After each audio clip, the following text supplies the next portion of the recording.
近日，一男子生吞6个蛇胆被送去抢救。30多岁的彭先生痰多咳嗽好长一段时间了，听朋友说蛇胆有止咳化痰的功效，特意买了6个蛇胆回家，混着温水生吞下去。要是当初多长个心眼，度量搜一搜，也不至于花了钱还差点把您给送了。下面贴出来的只是一小部分案例啊，朋友们声嘶力竭规劝大家。蛇胆之毒在民间一直有这个说法，蛇胆生吃能治多种疾病，但是蛇胆的毒恐怕要比它的功效更厉害。胆酸、氰化物等毒性物质会直接或间接损伤肝细胞，由于免疫系统对蛇胆中的毒性物质难以辨识，在其抵抗蛇胆蛇毒的同时，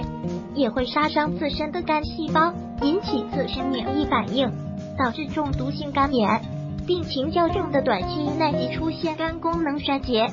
此外，对肺、肾、血液系统等都有危害，抢救起来非常麻烦。感染寄生虫，其中肝吸虫容易寄生到人的肝胆道系统，幼虫生长过程中会分泌排泄物，引起黄疸、胆管炎症，甚至胆道肿瘤。裂头硬还会钻入脑部、肠脑等部位，损害相关脏器功能。蛇胆怎么吃比较安全？蛇胆撕破，放入高度白酒浸泡数月。2. 利用高温蒸煮的方法进行杀菌，最好不要生吃，不怕死的除外。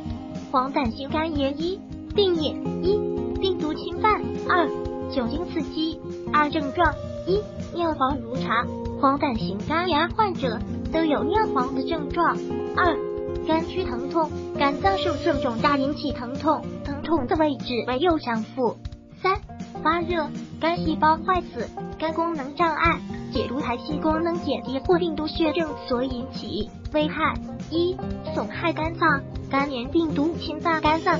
并在肝细胞内不断复制，在机体的免疫反应作用下，以及损害肝细胞，使肝细胞水肿、破坏，并使肝脏组织发生易炎性浸润、充血、水肿、渗出、肝细胞变性和坏死等一系列变化。2危及生命，产生黄疸的物质叫胆红素，它有2种形式，一种是脂溶性的，另一种是水溶性的，前者可以沉着到脑神经核上，越积越多，影响神经的功能，能引起危害极大的核黄疸。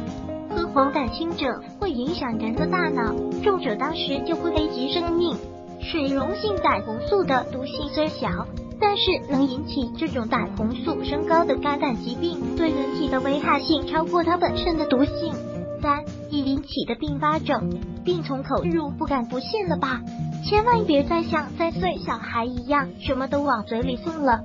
保命要紧啊！神岛健康科普分会 KK 健康专业的医学漫画、医学动画、可视化制作服务提供商。如果喜欢本视频，请分享并订阅本频道。